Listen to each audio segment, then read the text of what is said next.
Welcome to Lasting Love Every Day. We've been doing a series on patterns, how to recognize them, what to do about them, and today we want to share with you, we want to dive a little bit deeper into exploring patterns. We've had the opportunity to work up close and personal with about 20,000 people in our seminars over the years, plus about 4,000 or 5,000 couples in seminars and in private practice over the years. And one thing we've noticed is that there are several big patterns that go really deep. And the reason they go deep is because they often start in the first year of life, that there are ways we connect with the world in our first year of life that make a huge impression on what happens later in our grown-up relationships. And one of the biggest patterns has to do with how you go about getting attention and approval.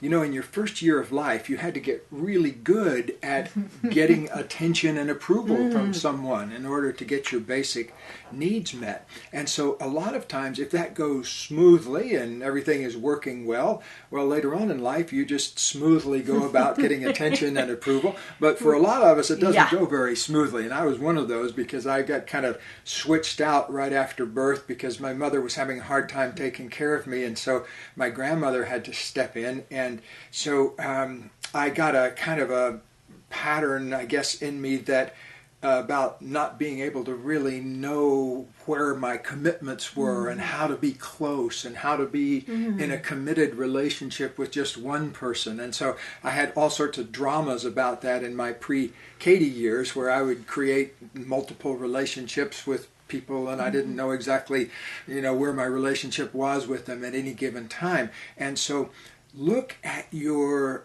way of going about getting attention, love, and approval and begin to notice if there's a pattern, something that you've done 3 or more times that hasn't brought you the kind of love and success you want. Human beings require attention, and they require attention lifelong to really be happy and healthy and satisfied. So attention and approval are really part of your birthright as a human being. I remember when I actually found out from Gay, I was coming in, I was doing something to try and get his attention, and he said, you could just ask for some attention. And I was just floored. And I tried it out almost immediately. I went in and I said, I'd like some attention. It was just so shocking to me. Like I could just ask for attention. He put down what he was doing and he said, what would you like? Oh, it was just so thrilling. And I hadn't gone that far as to what I actually wanted. And I said, I'd like a hug. And he just got up and gave me a hug. And it was so wonderful because I realized that whole yearning that I'd had for attention could be satisfied really easily and really quickly. So what we want to invite you to do today is if you recognize an attention pattern that you have that hasn't been very successful, just change one thing about it. Do something different. Let yourself explore asking for attention or getting attention or approval in some new way so that you can play with it rather than being at the effect of it.